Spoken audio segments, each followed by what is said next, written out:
छोटी सी आयु थी उनकी, जब घर छोड़ा तब 8 साल के थे वो।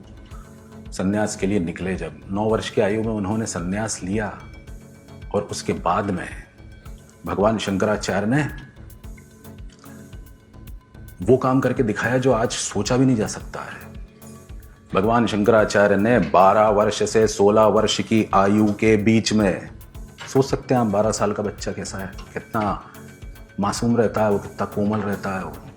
12 साल से 16 साल की आयु के बीच में भगवान शंकराचार्य ने प्रस्थानत्रयी पे भाष्य लिख दिए। प्रस्थानत्रयी पे 3 तरह के प्रस्थान, 11 उपनिषदों पे भाष्य लिखते हैं भगवान शंकराचार्य। ब्रह्म सूत्र पे भाष्य लिखते हैं बादरायण महर्षि वेदव्यास कृत ब्रह्म सूत्र पे भाष्य लिखते हैं भगवान शंकराचार्य, और श्रीमद् भगवद गीता पे भाष्य लिखते हैं भगवान शंकराचार्य। 12 वर्ष से 16 वर्ष की आयु के बीच में कहा भी जाता है शंकर दिग्विजय में, अष्टवर्षे चतुर्वेदान द्वादशे सर्वशास्त्रवित् षोडशे कृतवान भाष्यम द्वात्रिंशे मुनिरत्तगात। ये भी कहा जाता है चतुर्वेदष्टमे वर्षे द्वादशे सर्वशास्त्रवित् षोडशे सर्वदिग्जेता द्वात्रिंशे मुनिरत्तगात। यानी 8 वर्ष की आयु में भगवान शंकराचार्य ने चारों वेद पढ़ लिए, वेद पुराण इतिहास ये सब पढ़ लिया उन्होंने 8 वर्ष की आयु में। द्वादशे सर्वशास्त्रविद, पूर्ण रूप से निष्णात पारंगत सिद्ध हस्त कौशल संपन्न प्रवीण निपुण और दक्ष हो गए वो 12 वर्ष की आयु में, शास्त्रार्थ की विधा में पारंगत हो चुके थे वो। उसके बाद षोडशे कृतवान भाष्यम, 12 से 16 वर्ष की आयु के बीच में प्रस्थानत्रयी पे भाष्य लिख दिए, 11 उपनिषद पर, ब्रह्म सूत्र पर और श्रीमद् भगवद गीता पर। यह भी कहा जाता है षोडशे सर्व दिग्विजेता, यानी 16 वर्ष की आयु के बाद दिग्विजय अभियान चालू करा उन्होंने, शंकर दिग्विजय का स्वर्णिम इतिहास रचा उन्होंने। और द्वात्रिंशे मुनिरत्तगात, यानी 32 वर्ष की आयु में वो शिव स्वरूप को प्राप्त हो गए, यानी निजधाम कैलाश गमन किया भगवान शंकराचार्य ने। क्या स्पीड है उनकी। 32 वर्ष की आयु में वो 12 से 16 वर्ष की आयु के बीच में प्रस्थानत्रयी पे भाष्य लिख देते हैं, और 16 साल के बाद में वो आर्यावर्त की इस पुण्य धरा के ऊपर शंकर दिग्विजय का इतिहास रचने के लिए निकलते हैं। वेद विरोधी मत पंथ संप्रदायों को बिल्कुल शास्त्रार्थ की समर भूमि में वैसे ही ध्वस्त करने निकलते हैं वो, जैसे कि सूर्य अंधकार को ध्वस्त कर देता। शंकराचार्य जानते थे कि उनके जाने के बाद भी भारत के ऊपर शस्त्र युद्ध, वैचारिक युद्ध और सांस्कृतिक युद्ध थोपे जाएंगे।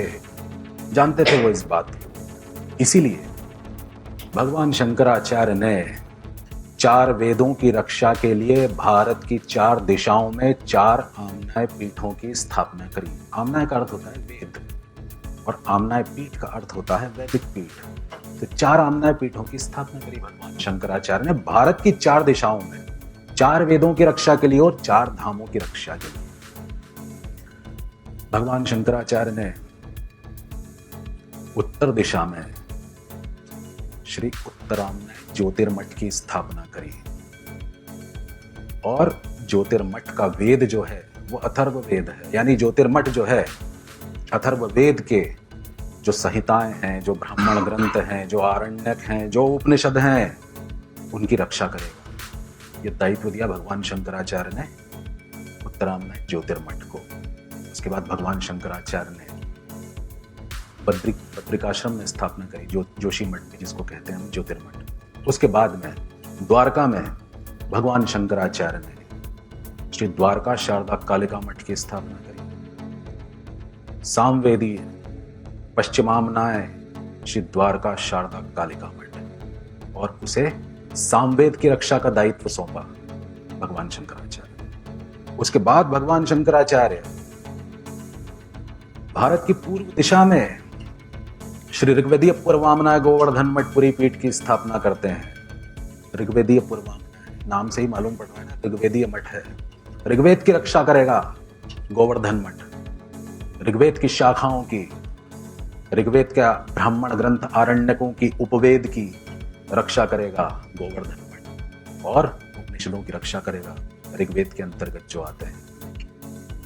उसके बाद दक्षिण में भगवान शंकराचार्य ने श्री यजुर्वेदीय दक्षिणामनाय श्रृंगेरी मठ की स्थापना करी, और श्रृंगेरी मठ को यजुर्वेद प्रदान करा। यजुर्वेद की रक्षा का दायित्व श्री श्रृंगेरी मठ को दिया भगवान शंकराचार्य ने। और ऐसा नहीं है कि केवल मठ बना दिए भगवान शंकराचार्य ने और वेदों की रक्षा का दायित्व दिया, नहीं, वैज्ञानिक रूप से, दार्शनिक, व्यवहारिक, वैज्ञानिक, सैद्धांतिक और सांस्कृतिक रूप से भगवान शंकराचार्य ने इन 4 आम्नाय पीठों की स्थापना करी थी योग शिखोपनिषद के अनुसार।